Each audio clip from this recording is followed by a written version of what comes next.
Yeah, my 12-year-old was joking the other. She's got like a strong, strong self-esteem. Yeah. She was joking the other day. She's like, "Man, if I ever get as fat as I was when I was 3, Dad, you got to put me on a diet." She was the fattest kid in the world. Oh, God. Her sister's 4. Her sister's 4 years older.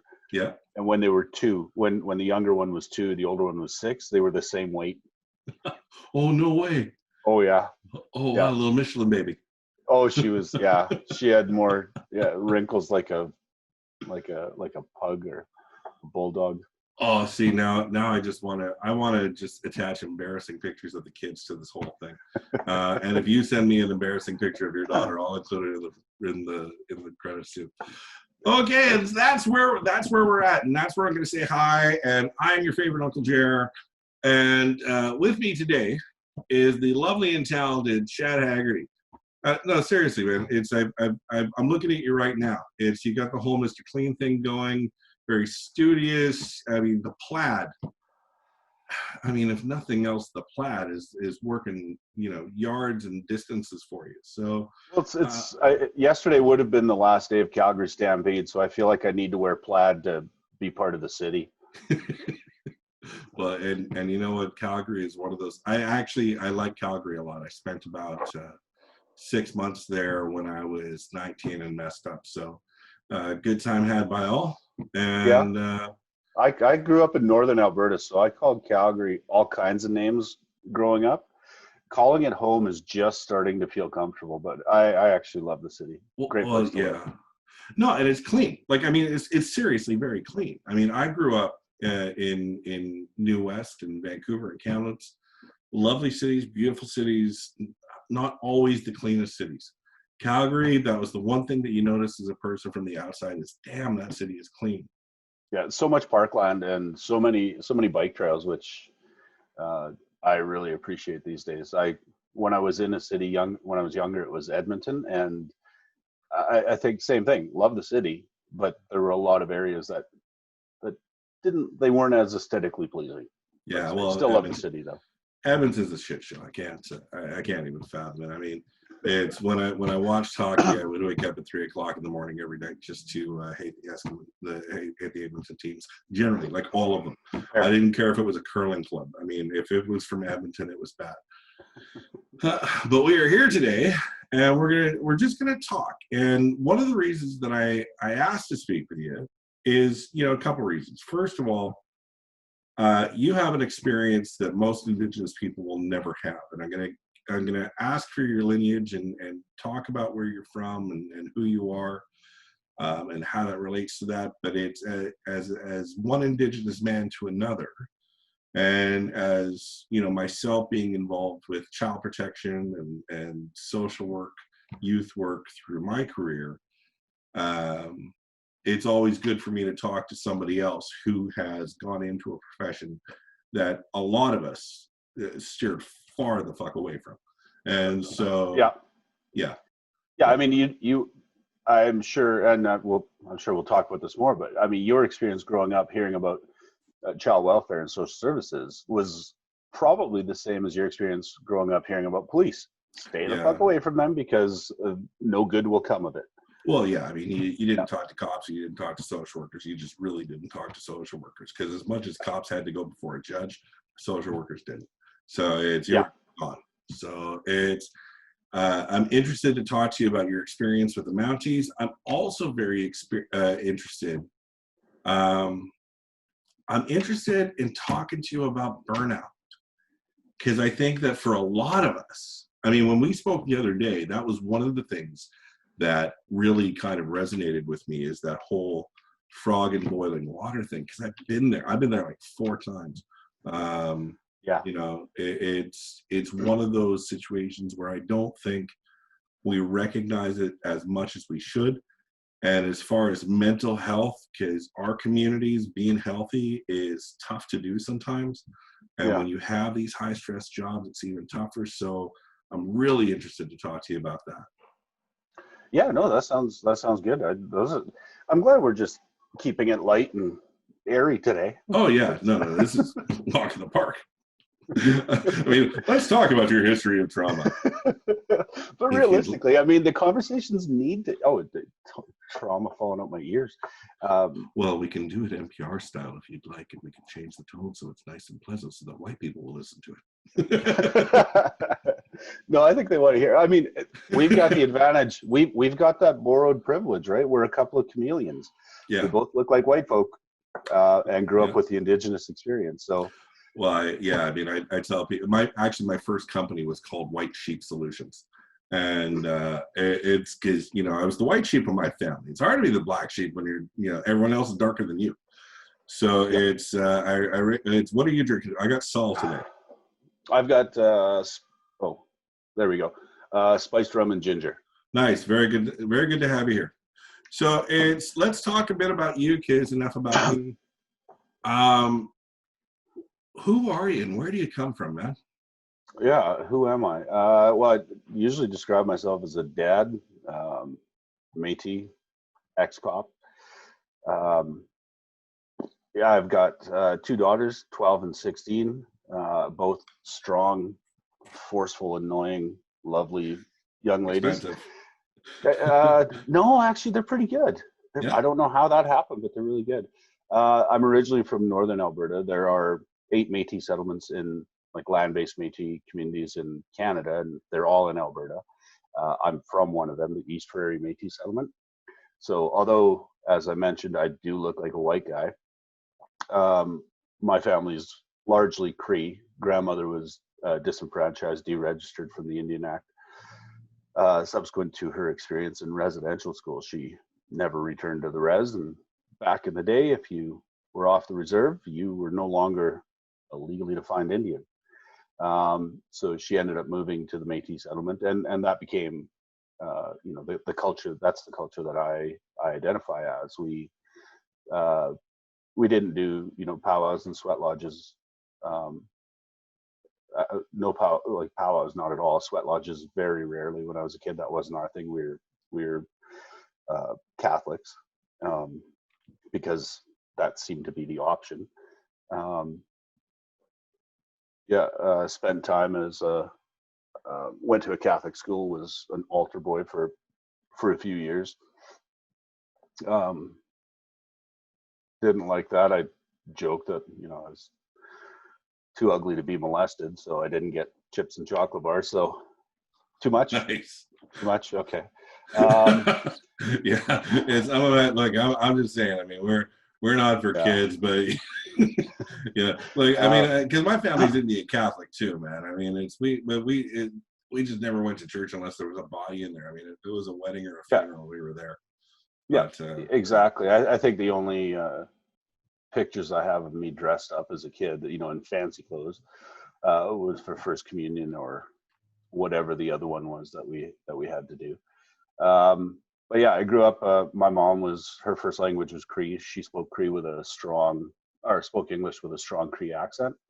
Got picked on. Didn't teach us Cree because she didn't want us picked on in the school. What she didn't realize is that she was teaching us English, but with a strong Cree accent. So the white kids still picked on me.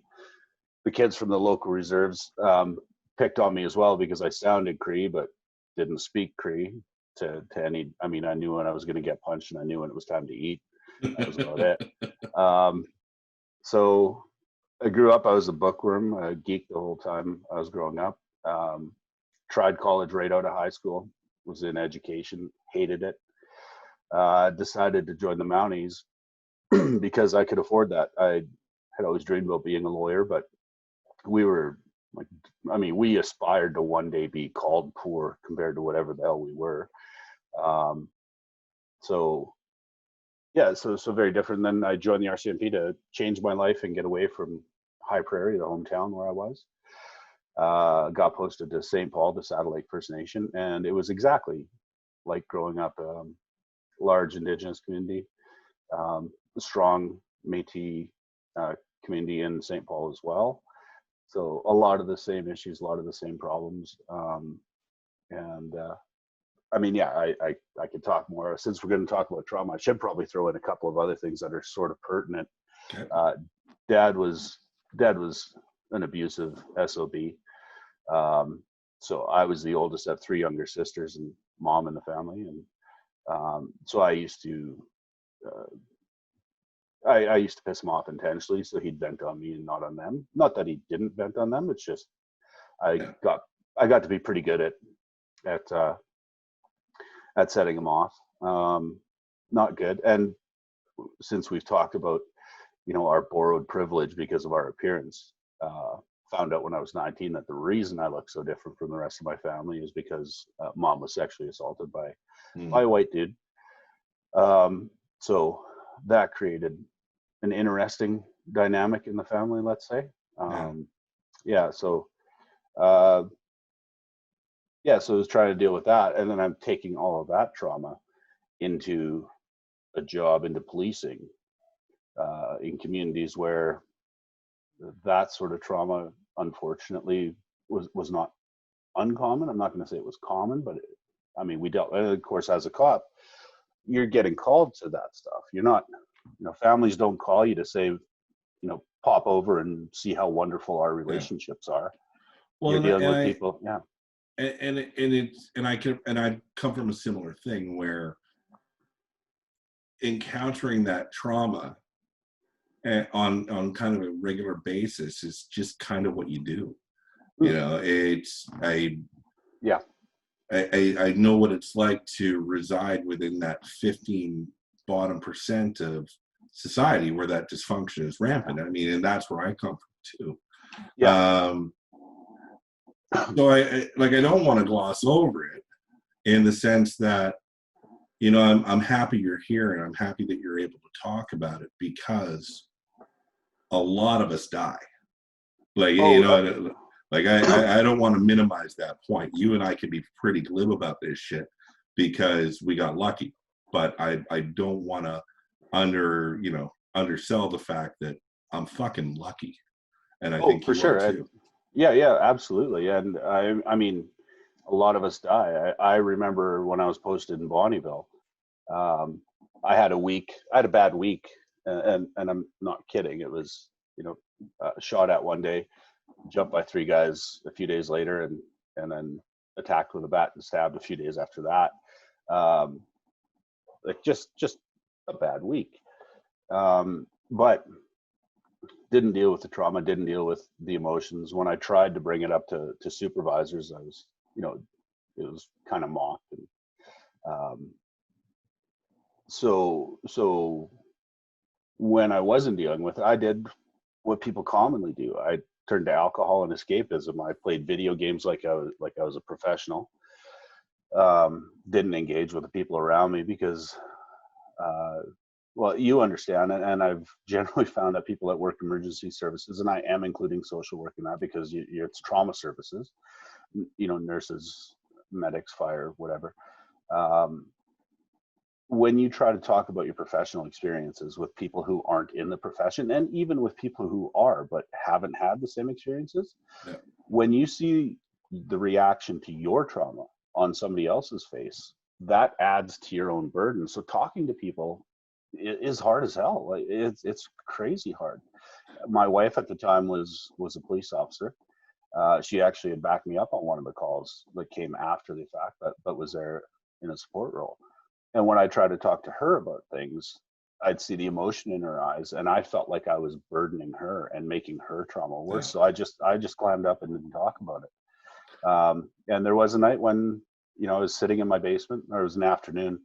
Wife was at work, and I cleaned up the house, got the basement nice and clean, and had my gun in my hand, and I was done. I was gonna kill myself.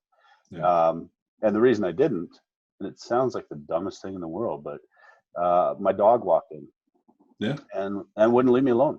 And my wife, like that, knowing she'd be traumatized, that didn't bug me. My sisters, my nephews, niece, all the people that cared about me, I figured they'd deal with it. But my dog didn't have the tools to deal with it. Like, as fucked up as that is, like, well, I can't traumatize my dog, which fucked up thing, but. Well, and I can relate. I never thought about eating a bullet or nothing, but I thought, there have been a few times where I thought, it would just be better if I walked away and just fucking disappeared. You know, like no trace, no nothing, you know, and probably, you know, I was less self-destructive or with some sort of rampant will to die. I just didn't really care about living. And I mean, that was most of my life. So, you know, I get where you're coming from. What was it like when you decided to be a cop? Like, did you know what you were doing? So when I decided to be a cop, I'd actually started with the RCMP supernumerary summer program. It was a program for Indigenous people to work a summer. They had to secure a sponsor, and for most people that meant their band or some funding through an Aboriginal Indigenous group.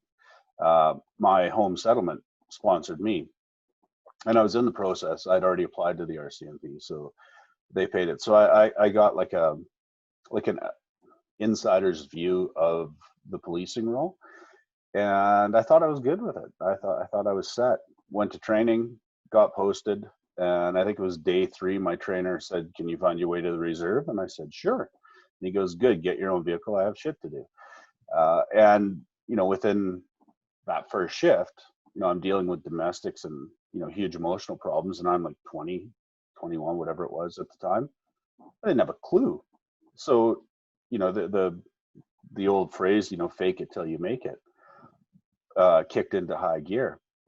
And so then I'm trying to counsel people on how to deal with these huge emotional issues. I don't have a fucking clue what I'm doing. I have no frame of reference.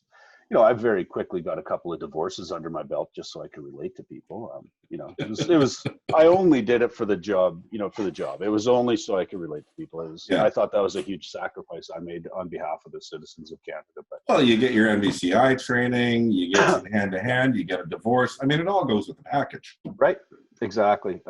So it was tough. And then you leave a call. Like, honestly, the calls where there was danger, like physical danger, at the beginning when I was young and you know, in great shape and had a background in martial arts, those were the easy ones. It was easy to deal with somebody that was attacking you. You know, you deal with the threat, arrest them, and process them. But when there were emotions involved, that's when it became difficult. And I had no tools to deal with that in other people, and I sure didn't have tools to deal with it in myself. Mm-hmm. So over time, that just slowly built up.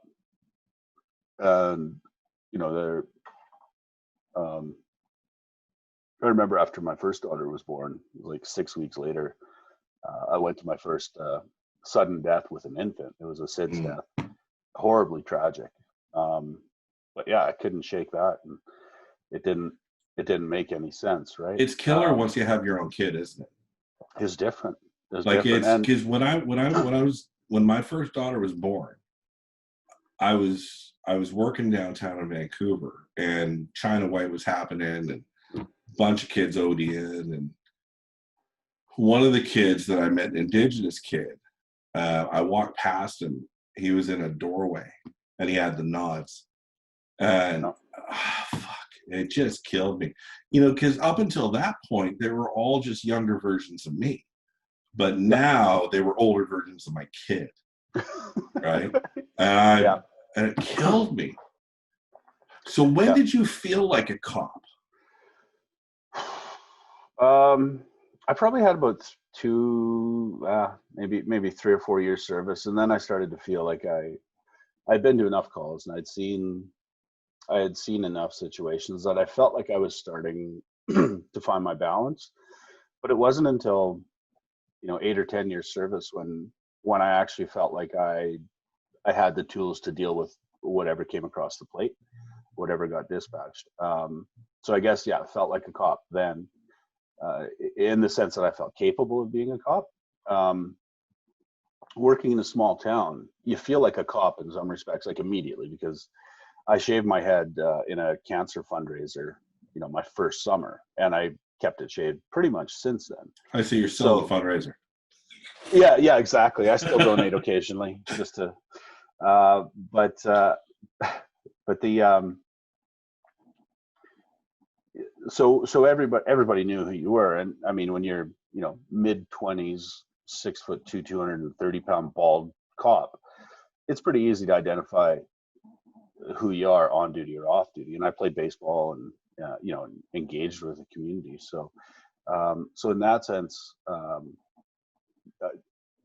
I had to remember my role even off duty. So I had to be the cop, quote unquote, all the time because the community knew it. And if I did something stupid off duty, I mean, sure as shooting, the bosses were going to hear about it. And you know, uh, I was in my early 20s. I did stupid shit that the boss heard about.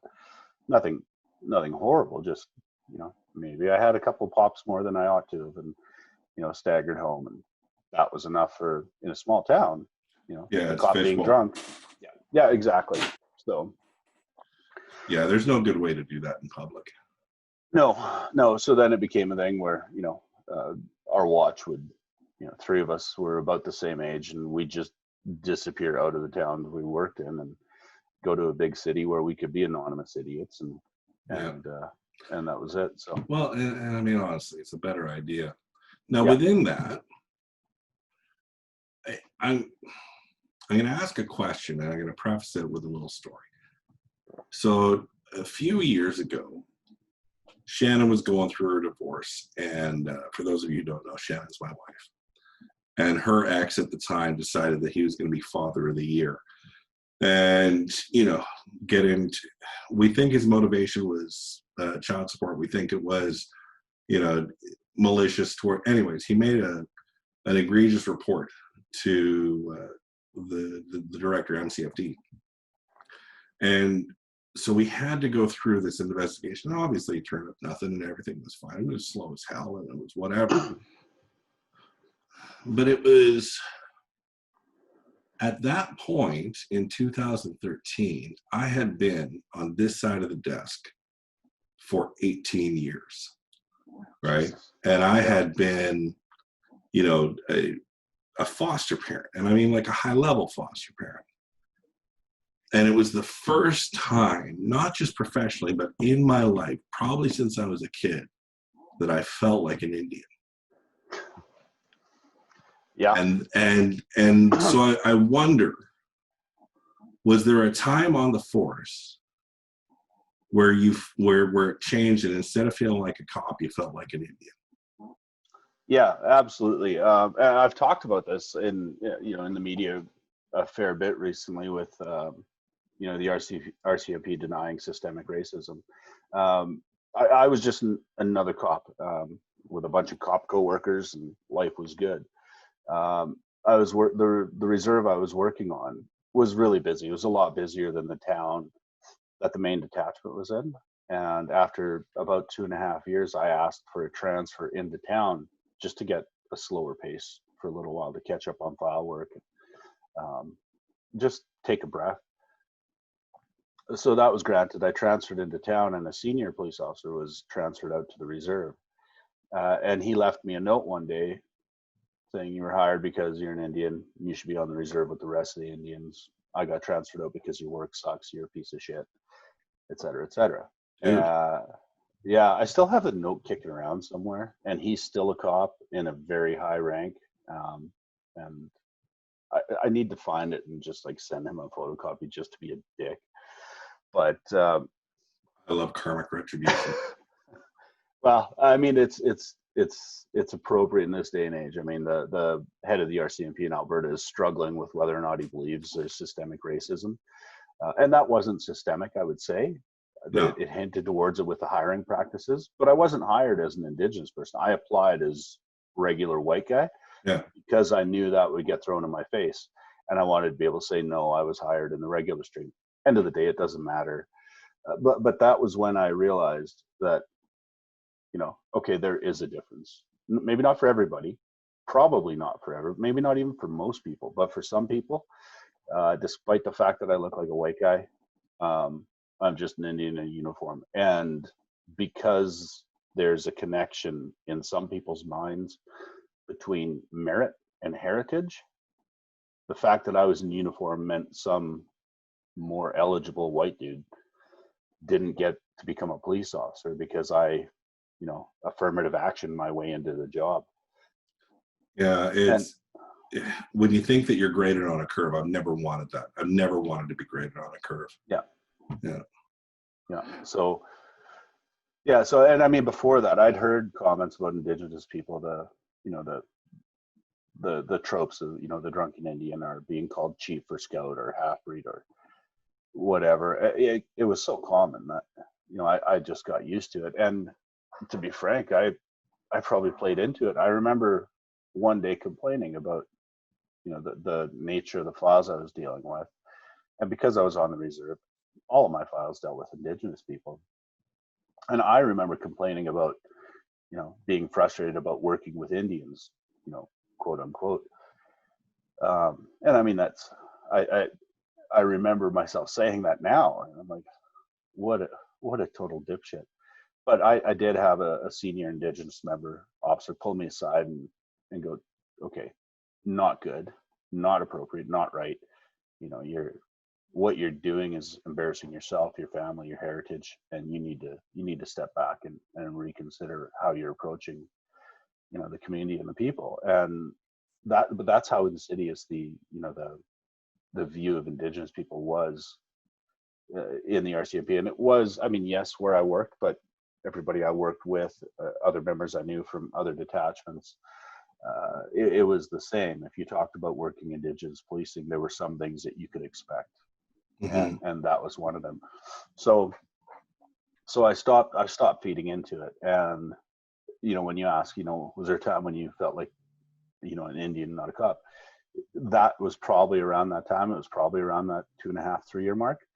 So part of feeling just like just an Indian sucked, but part of it was a reminder from my coworker that you're not just a cop. You have, there are shades to your identity, and you need to start recognizing those and stop feeding into the bullshit. So part of it was very, very good, if that makes sense.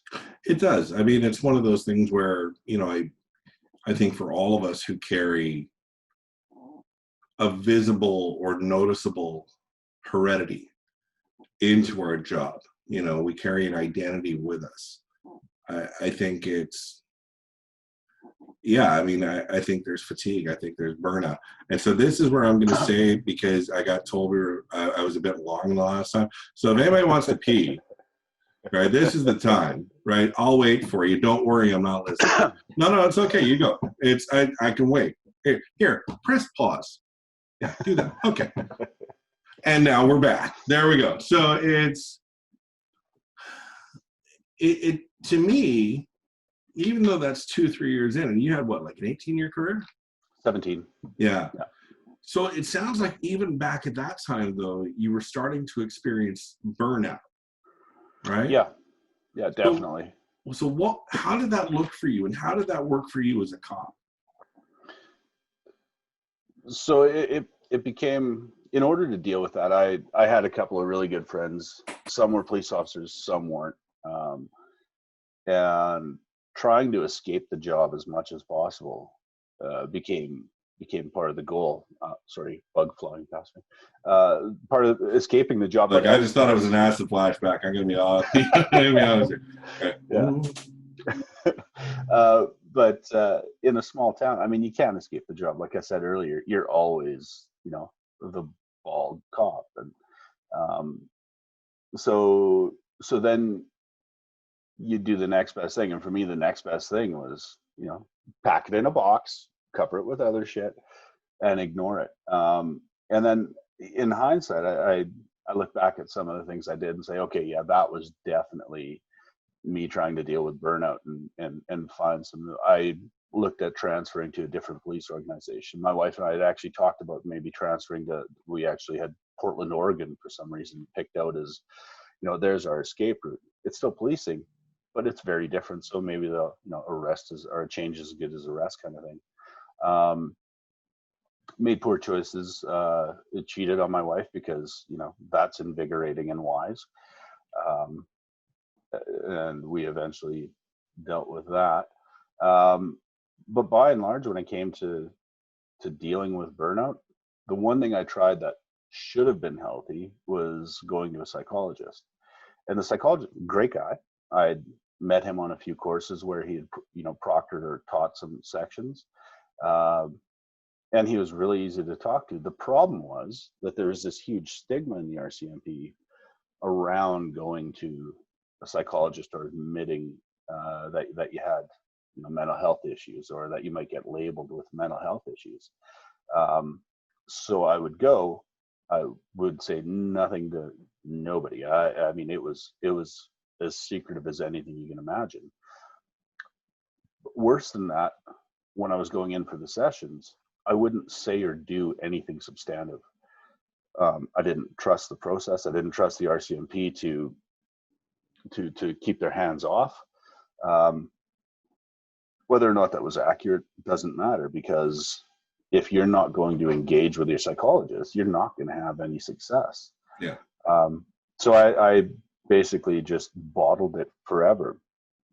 And then, of course, I mean, as you're aware, if you don't deal with trauma and you're experiencing new traumas as the job forces you to, I mean, the vicarious trauma that you deal with in your job or in my old job, it just doesn't stop.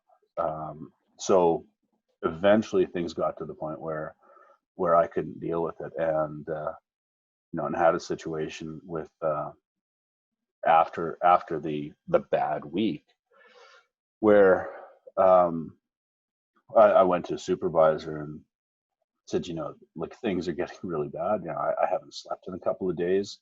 I started crying when I was watching a Charmin commercial. It was a commercial where, the Papa Bear is teaching baby bear how to wipe their butt, and for some reason, like emotionally, I'm like, it's just like I lost it. I was sitting there like snot bubble crying at a friggin' tissue commercial. Yeah, I lost it at Powder, the movie Powder. Not a great movie. Lost my shit, blubbering in the theater. Killed, died. I mean, yeah, I might cry if I was forced to watch it, but I get where you're coming from. Yeah. So didn't deal with it, and continued to not deal with it, because it was, well, partly was concern. The other part of dealing with burnout and trauma is that you actually have to face that shit. I had to talk about, my dad being abusive. I had to talk about, my unknown background and the trauma my mom dealt with. I had to deal with, I had to relive, or at least remember, traumas that had happened on the job, and I didn't want to. So the burnout kept going, and eventually, you find coping mechanisms and you deal with a little bit of it. It's not like it all builds up. You deal with some of it, and things that maybe should be traumatizing aren't. I remember, kicking in a house and kicking in a door with a warrant. I mean, it was legit. Yeah. And then going in and tripping over something and, getting everybody secured, and then finding out, oh, what did I trip over? Cool, dead baby. And it's like, that should have been like wide-eyed, never able to sleep again. And for some reason, like I can't explain it. No, like there's no, like, it's I tell people I'm not fun at parties anymore. Like I actually told my kids the other day, I used to be fun. I used to be, carefree and fun to be around, and now I'm just dead inside. And there's no telling, I think, when you've been doing this for a while, and it's certainly in your experience where you're dealing with it front and center on a really, really constant basis, what's going to set you off and what's Tuesday, because it's just fucking Tuesday. But since we're talking about burnout, I mean, you and I could look back at our professional experiences, perhaps our personal experience, and most people would hear our stories and go, that's big. I can see why that would traumatize you. But the one thing I'm fairly open about this stuff, and I'll talk to strangers if they ask about it. But the one thing I remember is that you can't look at the trauma I've experienced and say, well, if I'm not at that level, then I should be okay, because like you just said, it varies. And one of my psychologists, because I did go to a bunch. Um, that sounds bad, but man, is it accurate. It's a frequent flyer club. It's okay. Yeah, but you get but a T-shirt at the end of 10 sessions. Yeah, and there were two. Yeah, there were two analogies that made sense, and I think it's just a visualization thing that helps. And one is the cup of water, and then as you experience trauma, water's added to the cup, and if you deal with trauma, some of the water's taken away, and eventually, if you don't deal with it, the cup's going to overflow. And I've heard the visualization of a shelf, like, I can't deal with this today. I'm just going to put it up on the shelf, and eventually you got to deal with the shelf or things fall off. But when things are happening, and it doesn't need to be big things, maybe you're just adding a little bit of water to the cup. Now, maybe it's not like a big pail of water being poured into it, but all of that adds up. And if you don't deal with it, and then if you're suffering from, emotional fatigue and compassion fatigue and the effects of vicarious trauma, it doesn't even have to be things that happen to you. If you're the person in your workplace that other people come and talk to, the stress of helping people, I mean, there is a benefit to it. You feel good when you help other people, but you're still taking on that trauma to some degree. Well, and I mean, the problem for people like you and me is, first of all, we're lightning rods. Oh yeah. Like I run towards you. I remember being on holiday in Toronto, and a guy's beating up his wife across the street. And so I leave my wife and walk across the street to break it up. Yep. And that's just what you do. I mean, that's the whole thing. Yeah. So when you're that individual that runs towards chaos, that runs towards conflict, you end up being the person that people unload to, and that's fine. That's whatever. Unfortunately for us, usually what it means is that we divert from our stuff because it's easier to deal with somebody else's than it is with ours. Great and point. I tend to view it, I don't use the water one, I use the dollar one. You can, once you give me $1, you've given me $1. And so whether it's 100 pennies or 4 quarters or 1 loonie or any combination of coins, once I have $1, I have $1. And the dollar is the representation of what it takes for me to achieve burnout. And that's it. Like once I've reached that saturation point, once I've reached that total amount, that I'm done. And that's it. The other thing that I use is my friend Bud, who I love dearly, is my oldest friend. He's an engineer. And he told me that the thing that you have to remember, the thing they teach in engineering school, is if you're building anything around water, you have to account for the water, because water always wins. No matter what, water always wins. And so if you don't account for it, and you don't find a way to mitigate that damage, because there will be damage, then you're fucked. And I think it's the same with the stuff that we deal with. And probably before we get back to you, the one thing I want to let people listening know is that, first of all, it's okay to be in pain, right? It is okay to deal with stuff. Nobody is Superman. Nobody has an S on their chest. And everybody gets hurt, whether it's visible or not.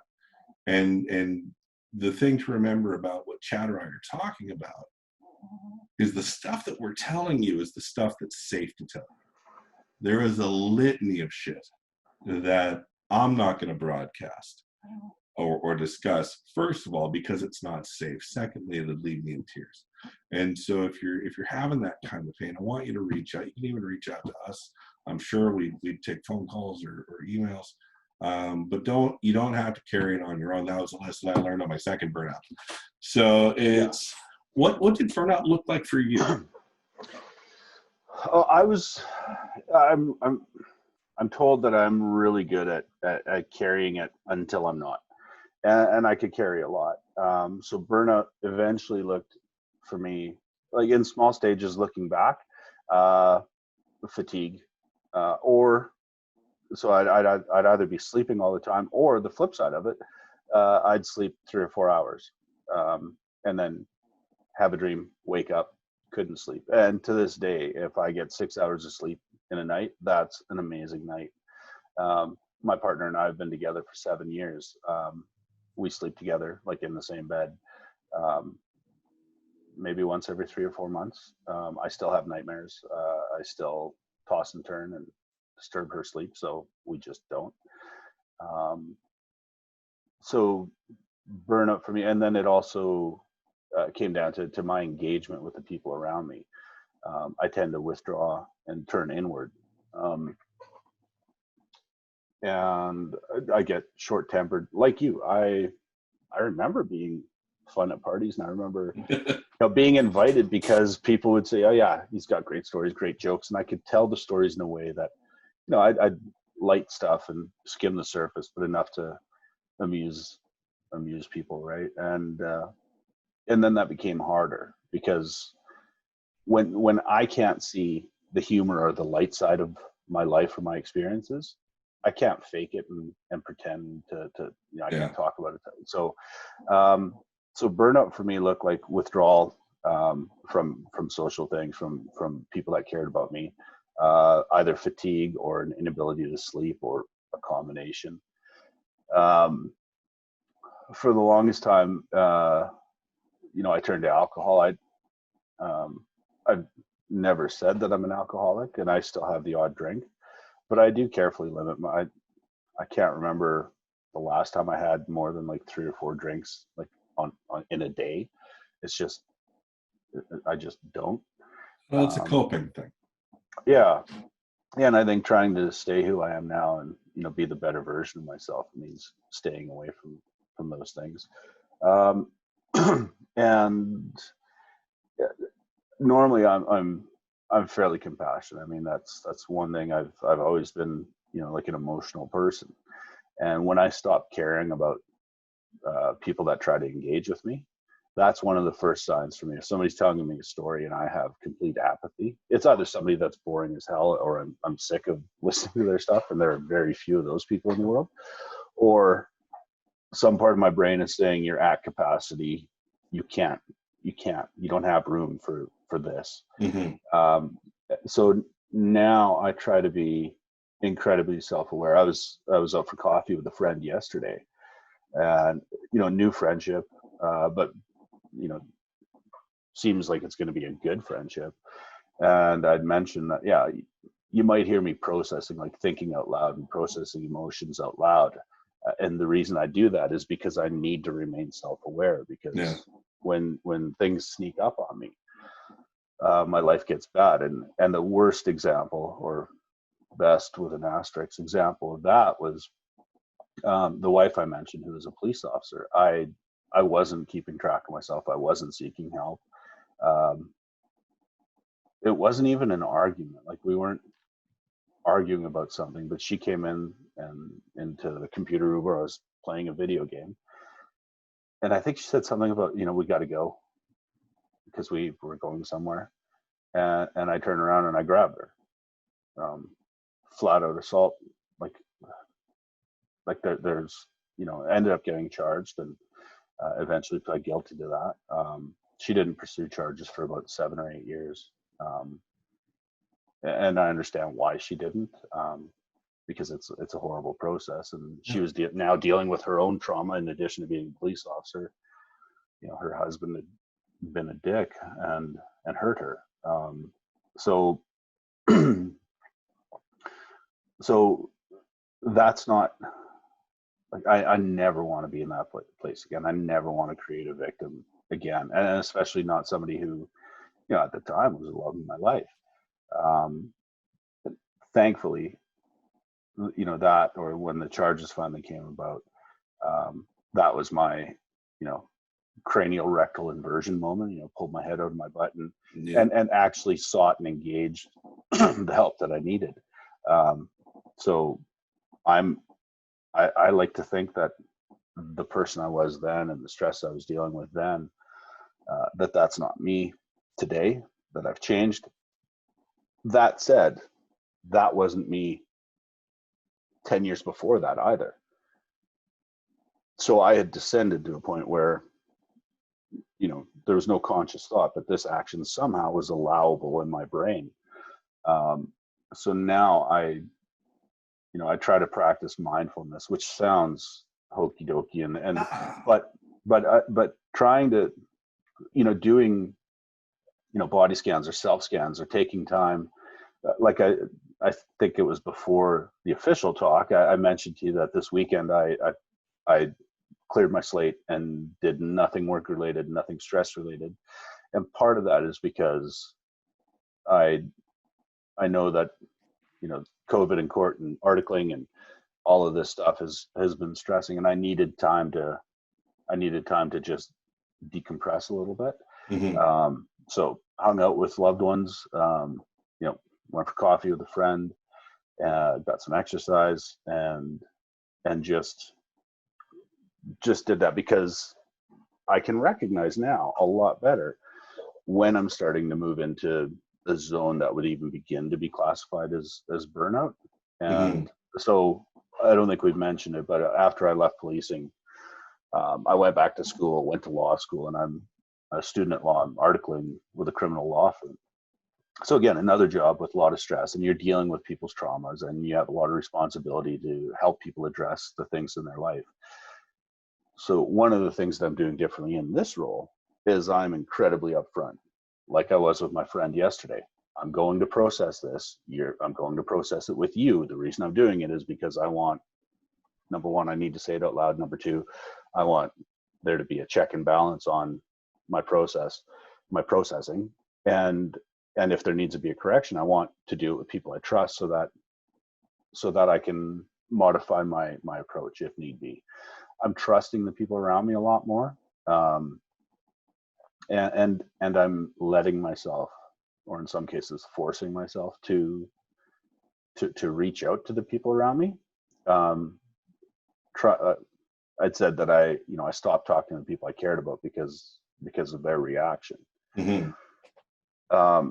Now my view on that is, that's still there, but my view on it is, if they help me deal with my stuff, or if I'm open with my stuff, we can process things together. And the people that I turn to now have let me know that it's okay for me to approach them, and I feel it's a safe space. And I know that phrase has like shit attached to it, but it's real.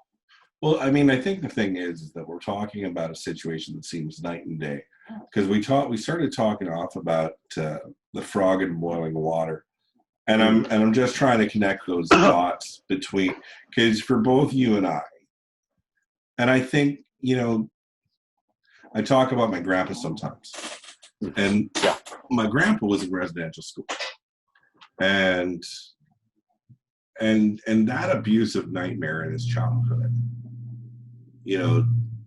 he took that when he went to basic training in World War II.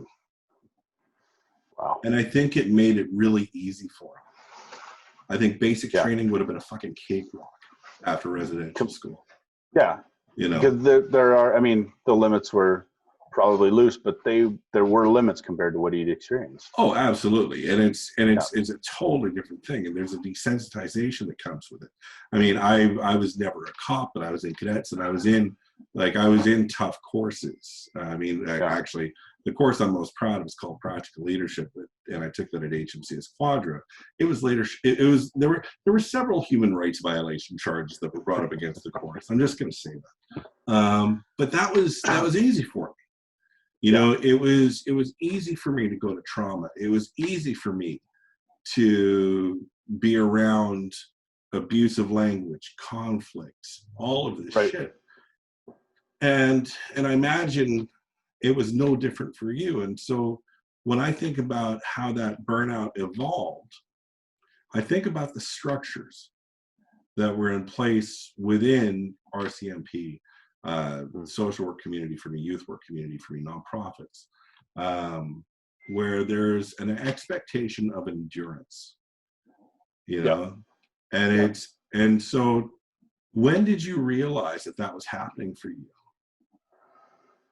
To be honest, I don't know if I did until I actually engaged with a counselor. I knew that I was struggling to deal with things after I got, had that bad week. I knew I was struggling to deal with things, but to your point about the frog in boiling water, I just thought, okay, well, this was 3 bad incidents. that makes sense. But I was completely blind to the fact that all of the other traumas were impacting as well. It was like, oh, just a bad week, and trying to focus on that left me blind to the other things that were going on. So I don't know that I fully appreciated the fact that I was completely burned out until I was actually engaged with, you know, the counselor who, quite honestly, saved my life. And yeah, and I mean, we talked about like trauma from my childhood, from the job, from my, you know, personal relationships, and it got to the point where, so I mentioned that I'd been charged, and I was facing charges when I was seeing this counselor. And when I finally did resign, the sergeant said to me, he's like, "Are you sure you want to do this? Like, it's the Mounties. You're not going to get fired for this." And I remember thinking, but like, shouldn't I be?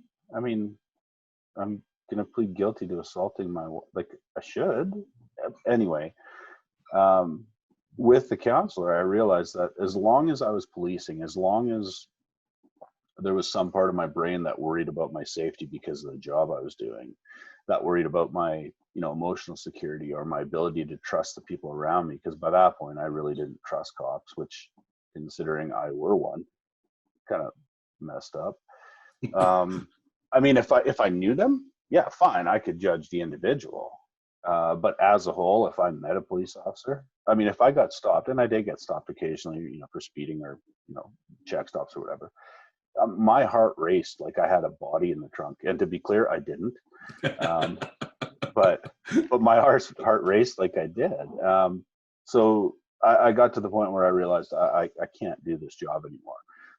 And now that I've raised a ruckus about systemic racism in the RCMP and pointed out a couple of RCMP members who posted either flat out racist stuff on their social media or borderline racist stuff on their social media.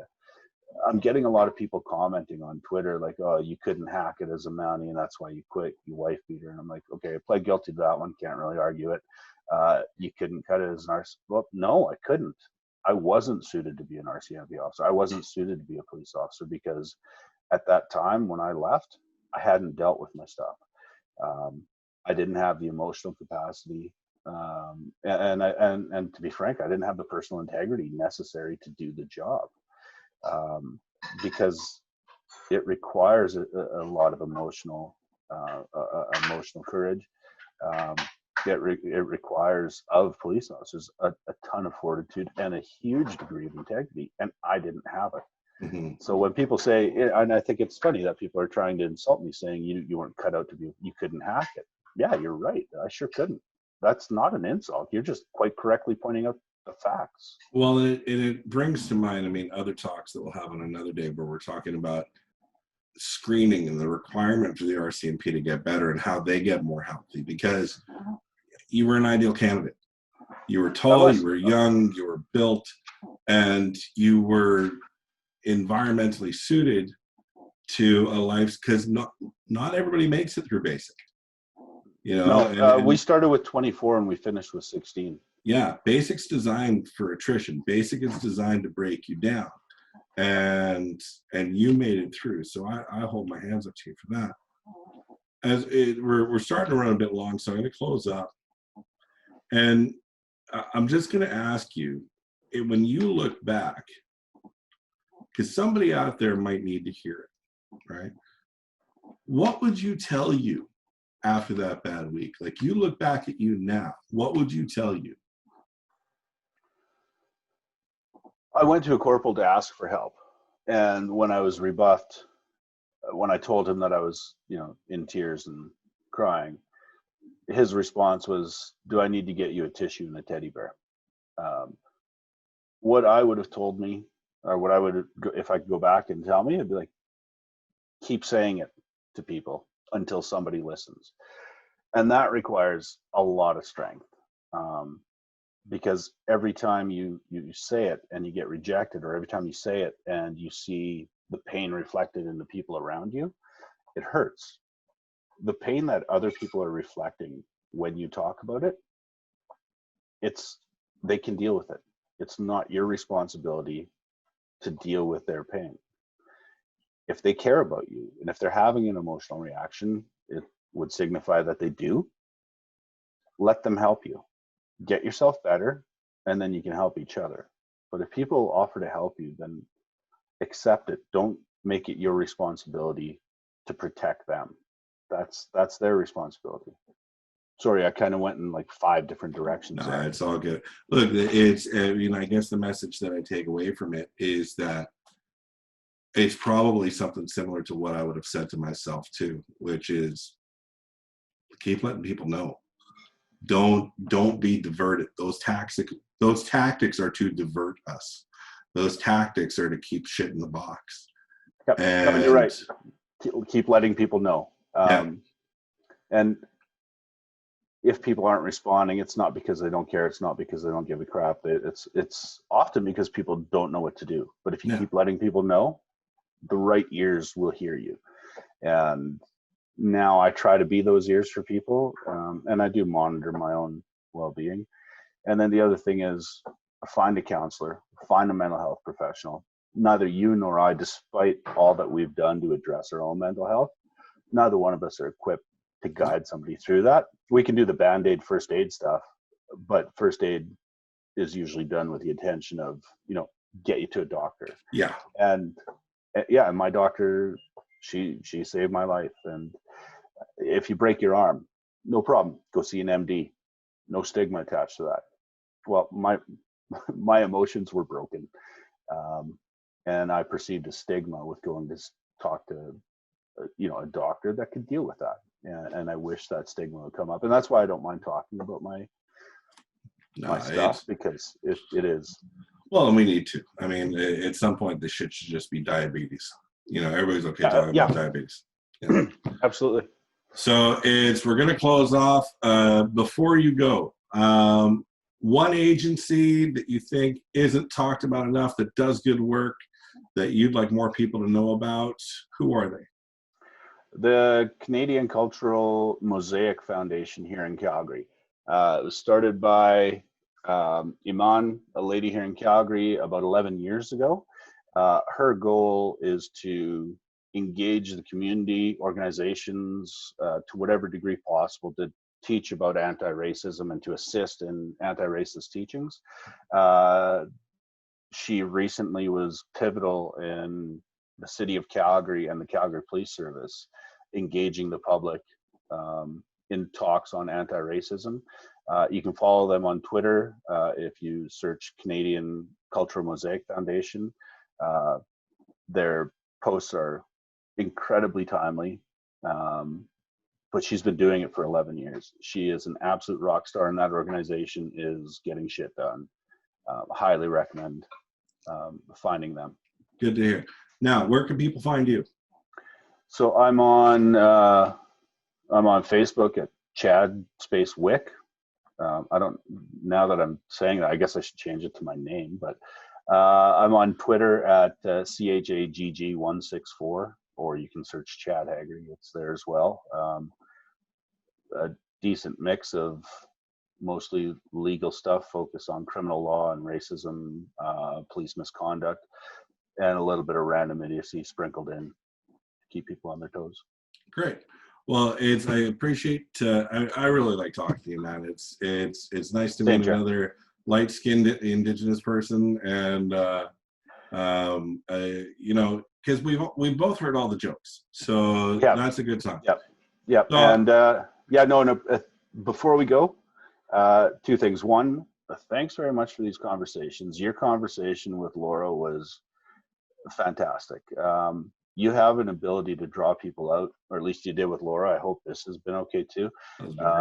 We'll see. The likes will determine that. And the other thing I probably should mention, I work at a criminal law firm in Calgary, Craig Hooker Shizkin. I hope nobody needs us. If they do, what's the website address? I don't know. It's a long ass dumb handle. Just find me on Twitter instead. It's faster. Okay. And is there a particular type of crime that I should seek you out for as a defendant? Lots of whatever.